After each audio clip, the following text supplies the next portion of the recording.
¡Pan y trabajo! ¡Queremos pan y trabajo! ¡Oh! Bread and work! We want bread and work! Bienvenidos a El Debate. Imagina una tecnología médica tan potente que no solo encoge la cintura de millones de pacientes en cuestión de meses, sino que hace temblar a la industria de la moda de tallas grandes, hunde las proyecciones de ventas de los gigantes de la comida rápida y promete inyectar billones de dólares al PIB mundial. Hoy analizamos un fenómeno que ha desbordado por completo la medicina. Es que ya no estamos hablando de una simple pastilla o una inyección semanal, fíjate. Estamos ante un choque sistémico, o sea, una tecnología que empieza alterando la química cerebral de un individuo y, bueno, termina reconfigurando las cadenas de suministro globales. El nivel de disrupción es absoluto. Totalmente. Y de ahí surge la interrogante central que vamos a diseccionar hoy, basándonos en el material que tenemos sobre la mesa. A ver, ¿representan los fármacos agonistas del receptor GLP-1, como Ozempic y Wegovy, una solución médica y macroeconómica verdaderamente revolucionaria que por fin corrige un fallo estructural de nuestro mercado alimentario? O por el contrario, que esta es mi postura, estamos ante un mecanismo de dependencia funcional crónica diseñado desde su base para priorizar el tratamiento perpetuo de la población por encima de una salud definitiva e independiente. Exacto. Yo estoy convencido y sostengo que los GLP-1 son una intervención médica transformadora. No solo atacan la epidemia de obesidad con una eficacia inédita, sino que actúan como lo que los economistas llaman una fuerza de destrucción creativa. Es decir, tienen que demoler el viejo modelo económico basado en vender calorías vacías para obligar a la industria alimentaria a ser más saludable, e inyectando de paso una vitalidad tremenda a la productividad laboral global. Ya. Y mi postura, como experta en este análisis, es que bajo esa promesa de revolución, estos fármacos han instaurado un modelo de dependencia funcional que enmascara los malos hábitos en lugar de curarlos. O sea, están creando un mercado cautivo, una suscripción crónica que pronto superará los 100.000 millones de dólares. Y todo esto desestabilizando sectores enteros de la economía sin resolver la verdadera raíz metabólica del problema. Vale, a ver, para entender por qué defiendo esta disrupción, tenemos que mirar la magnitud del agujero en el que estamos metidos.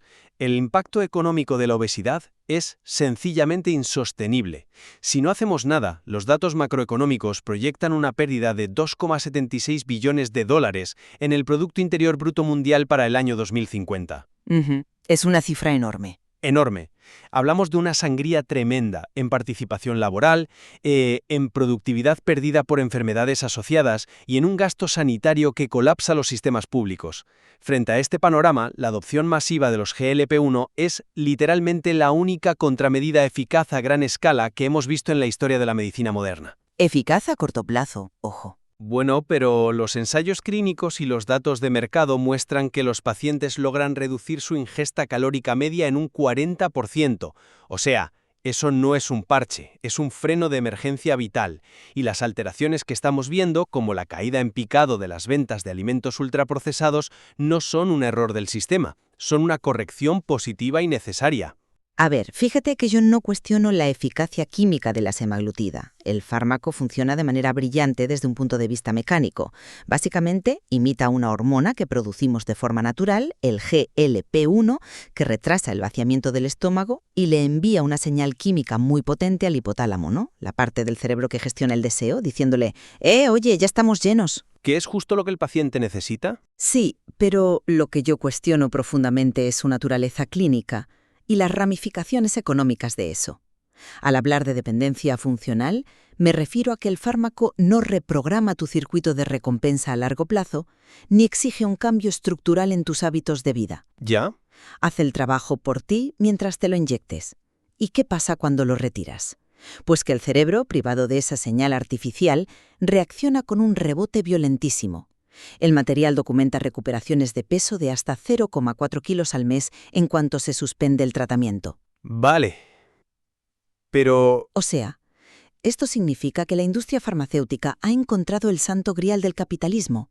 Un producto que no te cura, sino que te hace biológicamente dependiente de una suscripción perpetua para no volver a la casilla de salida. Entiendo perfectamente el temor a la cronicidad, de verdad, pero creo que esa analogía cojea por un lado. A ver, si consideramos la obesidad clínica como lo que la ciencia médica dice que es, una enfermedad crónica y recurrente, impulsada por una genética que es incompatible con nuestro entorno moderno, entonces eso justifica un tratamiento crónico. O sea, ¿acaso juzgamos a la insulina porque un paciente diabético dependa funcionalmente de ella de por vida para regular su glucosa? ¿Por qué exigimos que un fármaco para la obesidad sea una cura mágica temporal de tómalo y olvídalo, cuando aceptamos la cronicidad en la hipertensión o en el asma? Hombre, a ver, no lo acabo de ver claro con el ejemplo de la insulina. Te explico por qué. Dime. Esa analogía falla en el mecanismo de origen. Un diabético tipo 1 tiene una deficiencia absoluta. Su páncreas literalmente no tiene la capacidad fisiológica de producir insulina. La obesidad, por el contrario, es una condición multifactorial donde el entorno, la dieta y el comportamiento tienen un peso masivo. Al recetar GLP-1 masivamente sin abordar la nutrición base, los peligros clínicos subyacentes que estamos viendo en el material son severos. Bueno, hay efectos secundarios, como en todo. Efectos severos. Por ejemplo, hablemos de cómo se pierde ese peso. Cuando fuerzas al cuerpo a un déficit calórico tan brusco del 40%, el organismo entra en pánico y empieza a canibalizar tejido para obtener energía. Los datos muestran que hasta un 39% del peso que se pierde es masa magra, es decir, músculo vital. Ya, el reto muscular. Claro, es que al perder tanto músculo, tu metabolismo basal se ralentiza drásticamente. Necesitas quemar menos calorías para sobrevivir.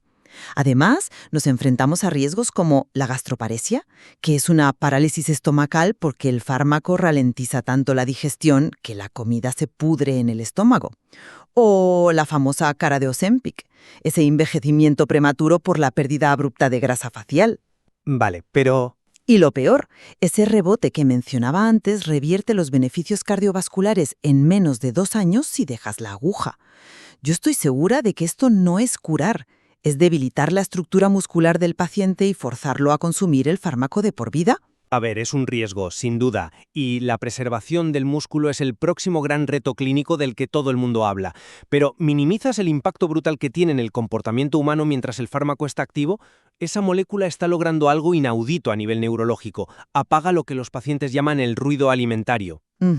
Las cifras del material son asombrosas. Fíjate, el consumo de postres cae un 84%. Madre mía. 84%. El consumo de alcohol se reduce en un 33%. La fuerza de voluntad pura jamás ha logrado esto a nivel poblacional. De repente, personas que han luchado toda su vida contra impulsos incontrolables, pues tienen la libertad mental para tomar buenas decisiones. Ya, pero ahí es justo donde veo el mayor peligro. No en la biología per se, sino en cómo el mercado capitaliza exactamente esa dependencia biológica que acabas de describir. Ese apagón del ruido alimentario es lo que Wall Street está empaquetando y vendiendo. Piensa en la ironía de esto. El modelo tradicional de salud preventiva está colapsando para convertirse en un dispensario de recetas. Bueno, colapsando y evolucionando. Evolucionando, el ejemplo más claro es Weight Watchers, un gigante histórico de la educación en dietas que se declara en bancarrota en 2025. ¿Para qué? Pues para reestructurarse y renacer como una plataforma de telesalud dedicada exclusivamente a recetar GLP-1. O los gimnasios, que esto sí que es fascinante. Sí, lo de los gimnasios es un cambio curioso. Cadenas como Planet Fitness o Crunch están evolucionando hacia, entre comillas, clínicas médicas. Piensa en lo irónico y absurdo que es esto. El lugar al que históricamente ibas a quemar calorías con sudor y esfuerzo físico, ahora te está recetando una suscripción mensual a una plataforma de telesalud para pagar tu apetito químicamente. O sea, una adaptación al consumidor. Es que el negocio ya no es la cinta de correr, es la jeringuilla. Y el boom de fusiones en el sector farmacéutico, que aumentó un 79% en 2025, nos lo confirma en el material. El capital riesgo está inyectando miles de millones no para educar a la gente en nutrición, sino para crear infraestructuras que los mantengan suscritos de por vida. Más sofisticada. No es solo dependencia corporativa, el mercado también provee herramientas de autoconocimiento. A ver, autoconocimiento a través de una inyección. Autoconocimiento a través del ecosistema tecnológico que se está creando alrededor del fármaco. Fíjate en el aumento espectacular de los monitores continuos de glucosa, los famosos CGM de empresas como Abbott y Dexcom. Antes, estos parches con pequeños sensores eran exclusivos para diabéticos graves, ¿verdad? Ujú, sí. Pues ahora sus ventas se han disparado entre los usuarios de GLP-1 para la pérdida de peso. Esto es una prueba empírica de que los pacientes no están actuando de manera pasiva, están utilizando tecnología de vanguardia para ver en la pantalla de su móvil en tiempo real cómo un plato de pasta dispara su glucosa y cómo una caminata de 20 minutos la reduce. Bueno, pero Están optimizando su salud metabólica en conjunto con el fármaco, aprendiendo nutrición a través de sus propios datos biométricos. Y esta nueva consciencia del consumidor es lo que nos lleva al impacto más masivo, cómo la industria alimentaria está siendo arrinconada. Ya, el famoso Big Food. A ver, ¿cómo defiendes que esto los está haciendo mejores? Porque tela. La alimentaria actual ha funcionado durante décadas como un algoritmo de redes sociales, diseñado para retener tu atención. Han invertido miles de millones en laboratorios para encontrar el punto de éxtasis perfecto de sal, azúcar y grasa, hackeando tu cerebro para que comas más. Lo que hace el GLP-1 a escala poblacional es, básicamente, instalarte un bloqueador de anuncios en el cerebro. Vale, esa metáfora te la compro. Claro, es que de repente el algoritmo de Big Food deja de funcionar. Y esto está logrando en un par de años lo que ninguna política pública, ningún impuesto al azúcar y ninguna campaña gubernamental pudo hacer: obligarlos a cambiar. Las estimaciones apuntan a 12.000 millones de dólares que se van a esfumar en ventas de snacks y ultraprocesados. Ya. Y mira la reacción. PepsiCo está reformulando masivamente con su línea Simply NKD, eliminando colorantes y aditivos. Nestlé y General Mills han aumentado su gasto de capital en un 23%, invirtiendo cifras récord en desarrollar alimentos verdaderamente ricos en proteínas y fibra, y rediseñando los tamaños de las porciones.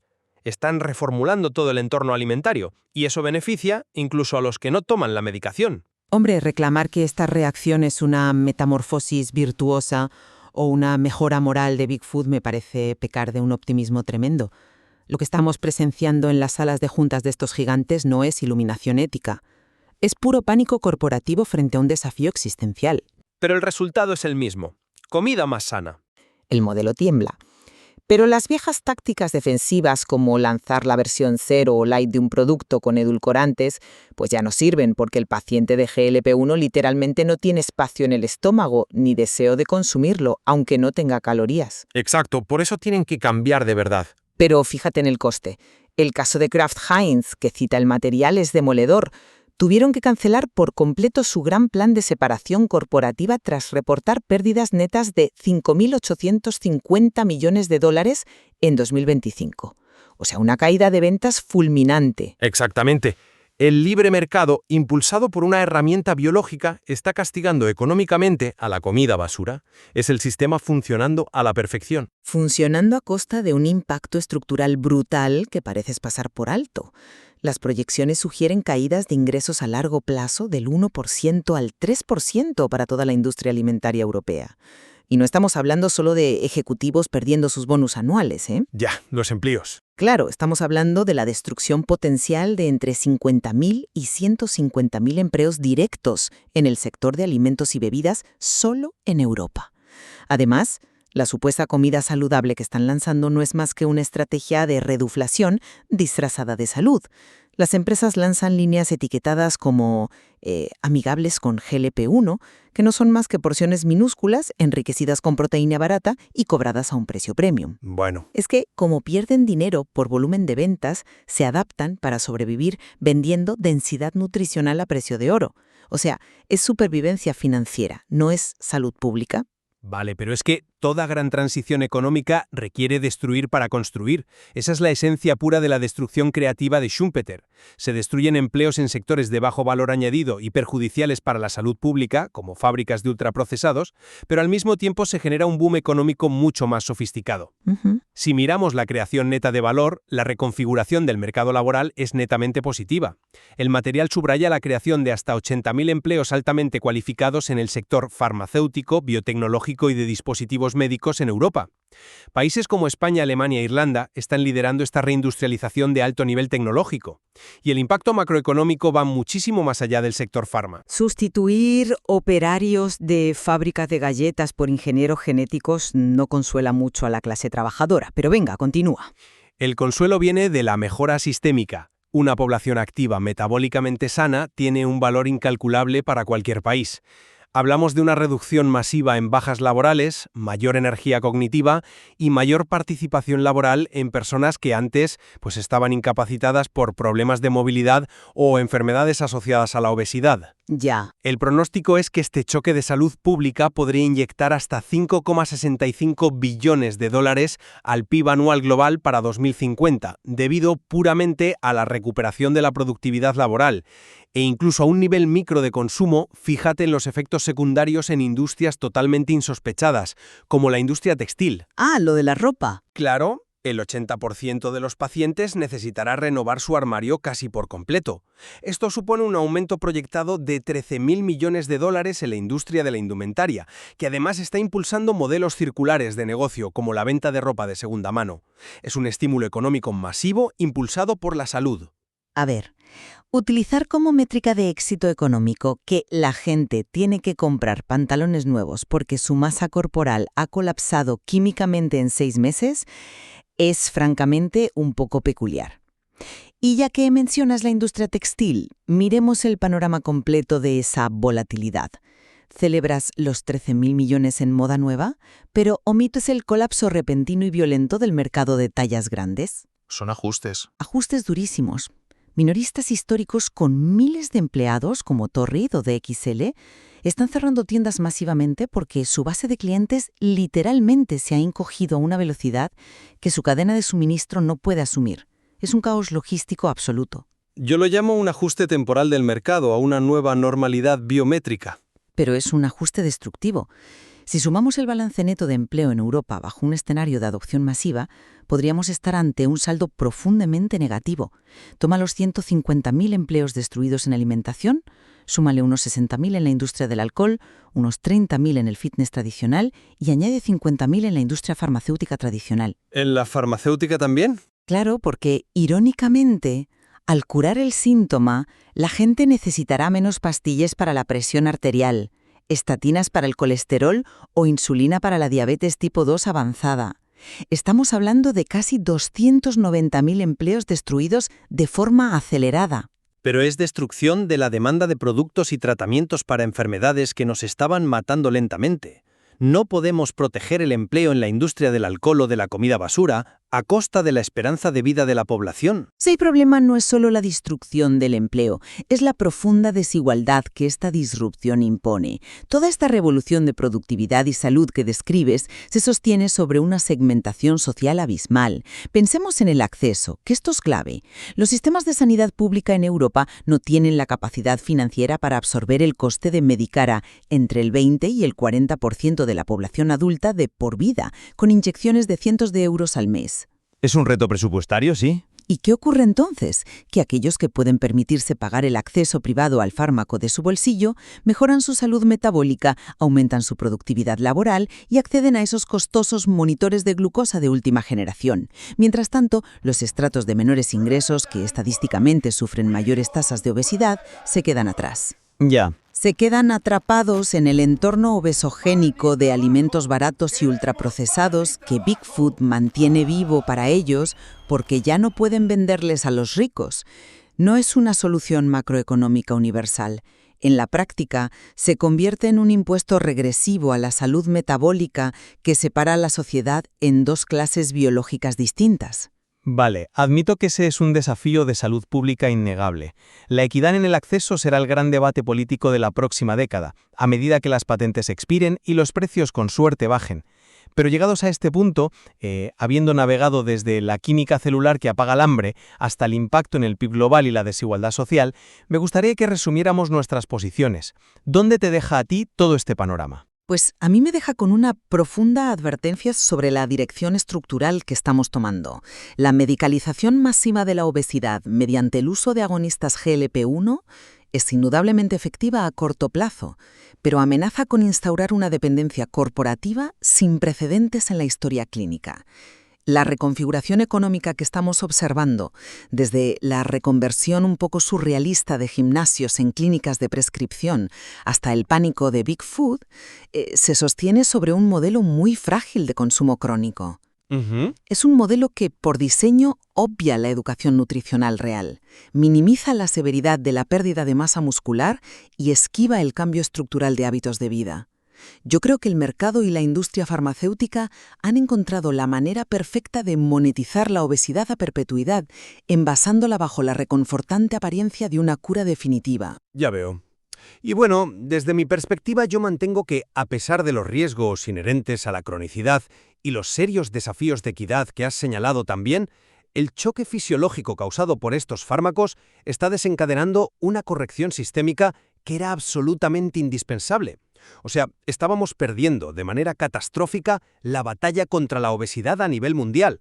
La voluntad individual sencillamente no era suficiente contra un entorno alimentario diseñado para hacernos comer sin parar. Claro, el entorno no ayuda. Nada, esta disrupción es la fuerza mayor que ha instalado ese bloqueador de anuncios en nuestro cerebro, obligando por fin a reinventarse a la industria alimentaria y prometiendo recuperar billones de dólares en productividad laboral.